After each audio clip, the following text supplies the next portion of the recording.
name's Joseph Schreiber. I'm a writer and editor from Calgary, Alberta, in Western Canada.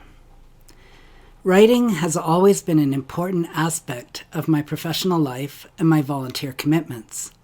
However, I was in my mid-50s before I was ready to venture forth publicly with my own creative writing. I began with a blog called Rough Ghosts, which I started with no particular direction apart from answering my long-standing desire to write.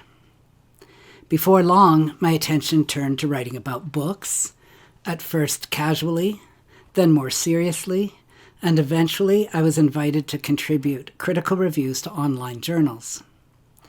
This positive experience gave me the confidence to begin to write personal essays.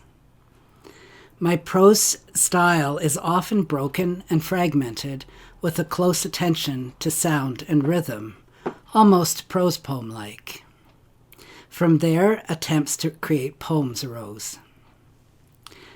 I do, however, consider myself to be an accidental poet. It is the theme or idea that drives the writing process, and I have to date considered everything I write to be nonfiction, that is based on real experience.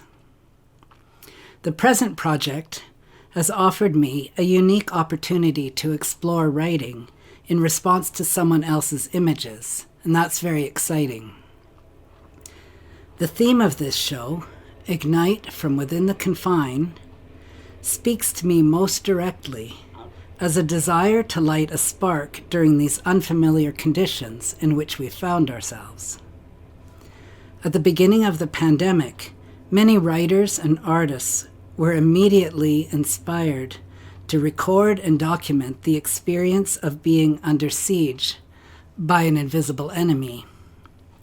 This spawned a host of lockdown diaries and COVID-themed writing. At the magazine where I'm an editor, we were inundated with such material. And then, as months passed, the enthusiasm died down. Attempts at resuming normal life were made, and for many of us, putting words to paper became increasingly difficult. However, the pandemic is not over. We can now see that masks and distancing and restrictions on activities will be with us for some time. The end is distant. We find ourselves confined in more ways than one. To ignite from within this state of psychological, emotional, and physical confinement is a vital act. We need to be able to continue to address the situation, express our fears, our tedium, and even our joys, the things we have learned about ourselves, our revived interests, new hobbies, and activities. What better way to kickstart creative energy that might be dampened than to start a fire? Metaphorically, of course.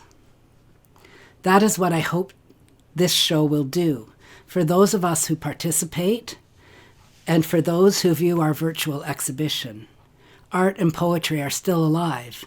Come and see.